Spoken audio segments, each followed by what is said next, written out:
The aim of this video is to demonstrate the practical procedure of aseptic peripheral venipuncture for the purpose of blood cultures. It will show the equipment required and a run-through of the procedure itself in real time.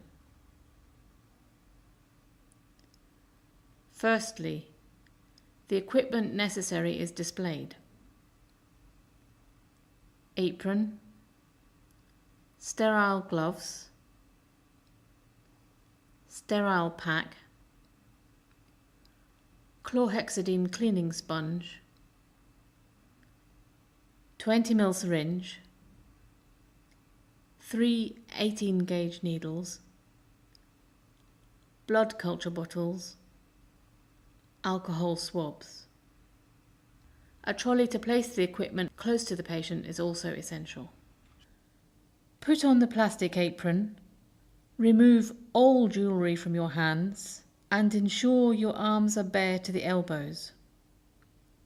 Then, without touching the inner surface of the sterile pack, open it out onto the top of the trolley. Thereafter, place the sterile gloves, chlorhexidine cleaning sponge, syringes and needles onto the sterile pack surface, again taking care not to touch any of the items themselves. Place the tourniquet onto the patient's arm and palpate the vein you plan to venipuncture. This is to reassure yourself of its location.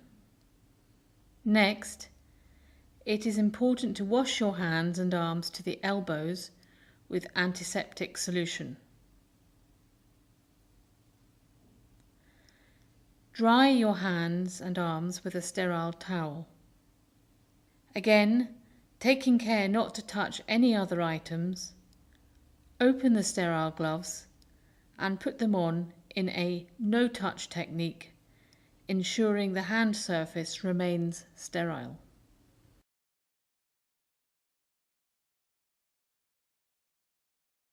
Prepare the patient's skin by carefully cleaning the area, initially starting over the vein and working your way peripherally. Allow the chlorhexidine to dry. If a chlorhexidine sponge is not available, then apply appropriate antiseptics to the skin as available in your ward. Taking the 20 ml syringe, connect one of the needles and again, taking care not to touch the needle, venipuncture your chosen vein without touching the now sterile area of skin. Ideally, you should venisect 20 ml of blood in total. This gives 10 ml per blood culture bottle. The minimum is 10 ml in total, giving 5 ml per bottle. This is required for the test to be sensitive in the labs. At this point, loosen the tourniquet and place a swab over the venipuncture site as you withdraw the needle and apply pressure.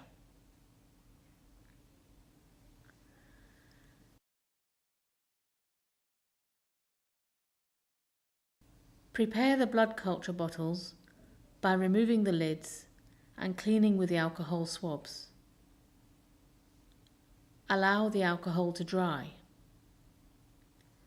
Next, it is important to place the sample into the bottles as soon as possible. Again, this relies on a no-touch technique. Carefully remove the needle used for venipuncture and replace with a new clean needle. Puncture the first bottle. This has a vacuum and should aspirate the blood from the syringe directly.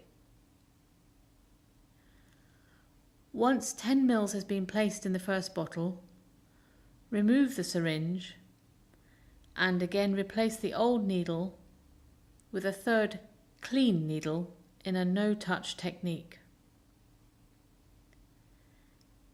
Taking great care, puncture the second bottle and the vacuum will aspirate the blood from the syringe. Ensure all contaminated sharps are carefully disposed of in an appropriate sharps container. Dispose of the rest of the equipment into a clinical waste bin. Label the bottles. If sampling from different sites, it is useful to label the site on the form and the bottle. Give as much clinical information as possible. This improves interpretation of any positive result. If the bottles have got barcodes on them, please do not remove the barcodes from the bottles, as these are used in the lab. Ensure the sample is transported as soon as possible to the laboratory or place in an incubator until the sample can be moved to the lab for processing. Do not place the specimens in a fridge. Do not forget to record in the case record that blood cultures have been taken.